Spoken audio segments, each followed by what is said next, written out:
it's when you put on this costume. This is the cool thing about watching this stuff on TV and everything.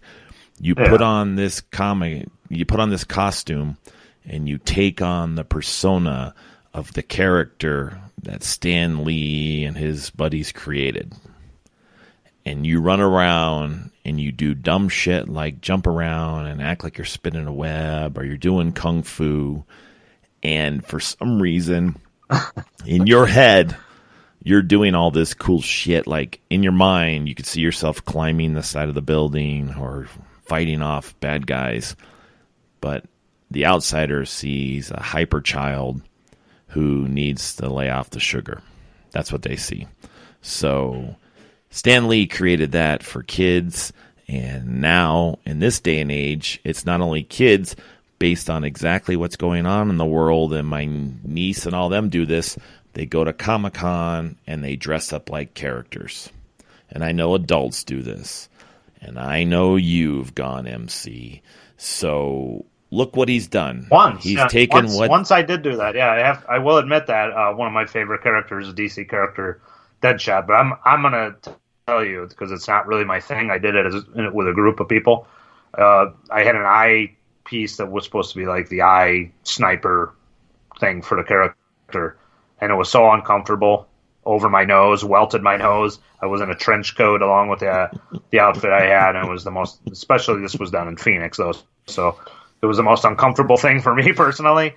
I give a lot of credit to the people who do that and embrace it. Once was enough for me. I doubt I would ever do that again, but there's only certain amount of characters I could probably pull off without having to do a full-on bodysuit of some sort like a Spider-Man. But yeah, I give props to people for being passionate about it. It's what keeps the industry alive, and like you were saying and alluding to, the fact that comic books still exist is a testament to Stan Lee and the many creators of both Marvel Comics and DC Comics.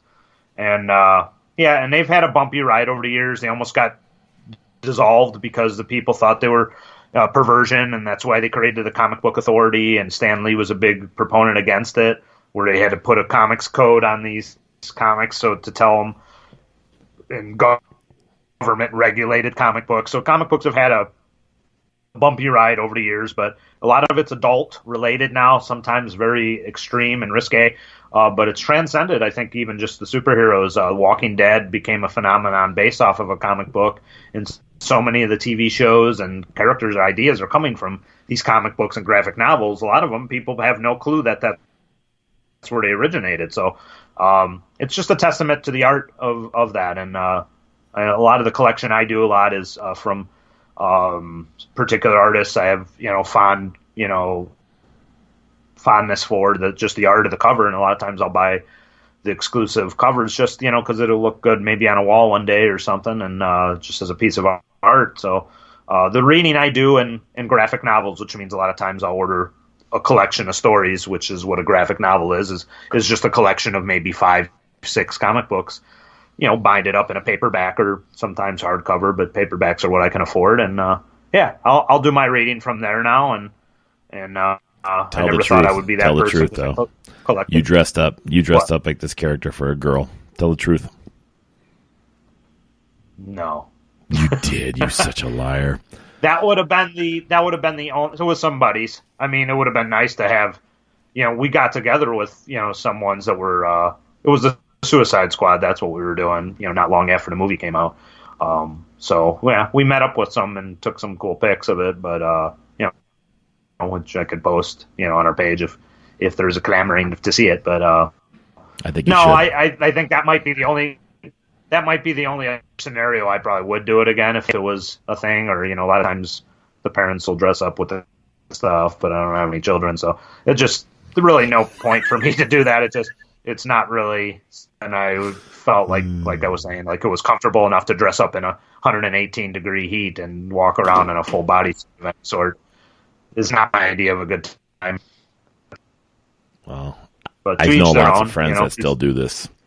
So no, some of them go to elaborate, Jester, and their costumes are, even if they don't spend a ton of money, there's a lot of creativity in their costumes, and they go all out, and some of them look fantastic. I mean, I'm not going to lie, you see these guys or girls, they look exactly like they came out of the pages of a comic book, and it's modeling, it's attention. A lot of it, in the cases of the girls, they look great, and they're showing off their body with these elaborate costumes. Many of the characters, created by Stan Lee and stuff. So yeah, I mean, he was. Yeah, you see a lot of these people took their pictures with Stan Lee as as characters he created. I know he got a kick out of it. It's just, how could you not? I mean, you basically, he was a pioneer and legend in the industry as a writer, an idea man. Basically to see these people, coming out dressed as a character you created, it's got to be. I don't know if the flattering could ever get old. Especially when they come up to him, and it's just such an honor to meet him. I mean, I know people personally that they didn't have a whole lot of disposable income.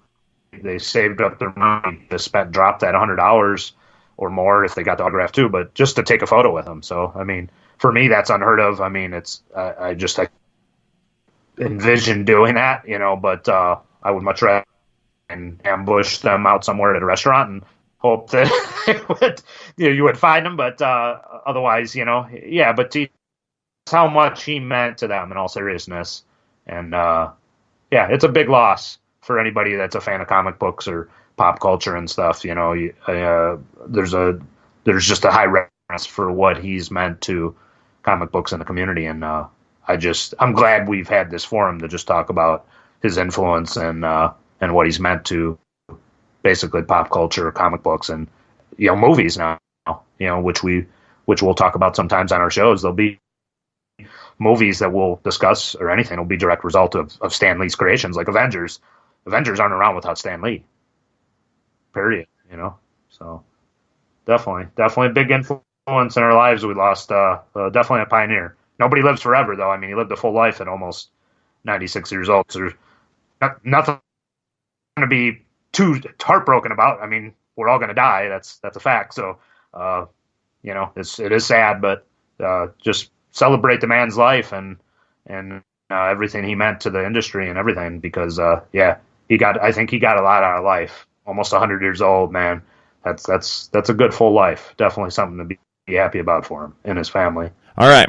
Well, that was a good talk, and we're here discussing Stan Lee with MC. So we'll come back, and thank you for listening to this episode of what we just basically talked about, all of Stan Lee and all his accomplishments, and also my cool-ass costumes I wore as a kid, and it made an impact, and it still made an impact on us today. Here's some music from Spider-Man. As long as you didn't jump off a roof, Jester. Please don't jump off any roofs dressed as Spider-Man. I'm going out right now, and I'm going to jump off a roof. This music right now just makes me want to go fight bad guys. Yeah. All right. Well, thank you for listening. Thank everybody for listening. Thank you. Me podcast, you listen. That's right. Me podcast, definitely you listen. Yes. Follow us on social media, and we appreciate you guys tuning in. Talk about the man, Excelsior, Stan Lee.